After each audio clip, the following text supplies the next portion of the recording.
Hi, good evening. This is Dr. M.V. Rajaram. Let us discuss the topic about Legal Service Authorities Act 1987. దాన్ని ఎట్లా ఉపయోగించుకోవాలి, ఎవరికి ఉపయోగపడుతుంది అన్న విషయాలు let us discuss today.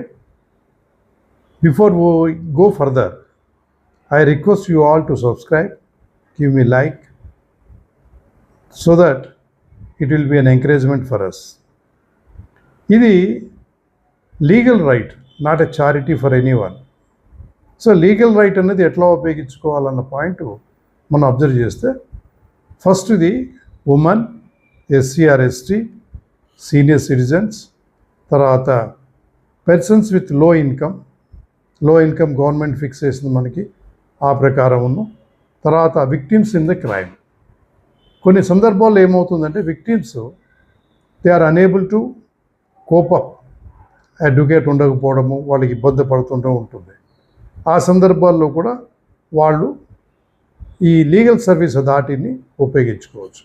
అయితే లీగల్ సర్వీస్ అథారిటీస్ అన్నది ఎక్కడ ఉంటుంది ఏంటి?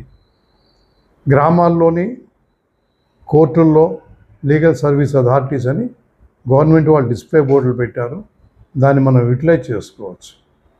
ఇక్కడ జూనియర్ అడ్వకేట్స్ ఏంటంటే వాళ్ళకి ఇంట్రెస్ట్ ఉంటే they can enrol in the legal service అథారిటీస్లోని, అలాగే మిగతా అడ్వకేట్లు కూడా ఎన్రోల్ చేసుకొని దాని గురించి అవగాహన తెచ్చుకోవచ్చు.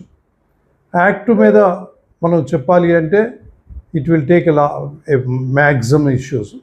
ఫస్ట్ ఆఫ్ ఆల్ ఏంటంటే పేదవాళ్ళకి ఏంటంటే మరి అడ్వకేట్లు అందుబాటులో ఉండకపోవచ్చు, వాళ్ళు డబ్బులు పెట్టి అడ్వకేట్ని మరి ఎంగేజ్ చేసుకోవాలంటే డబ్బులు చాలా అవుతాయి కొన్ని సందర్భాల్లో.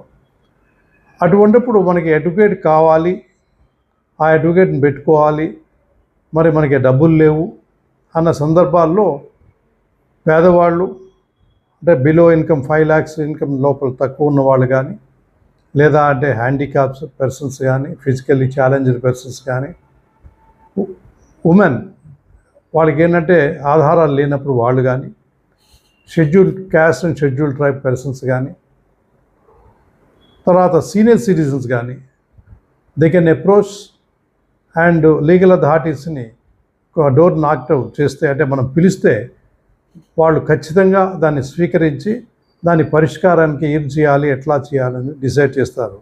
అది కూడా లీగల్ అథారిటీస్ వాళ్ళు హెల్ప్ చేసింది మోర్ ఆర్ లెస్ మీకు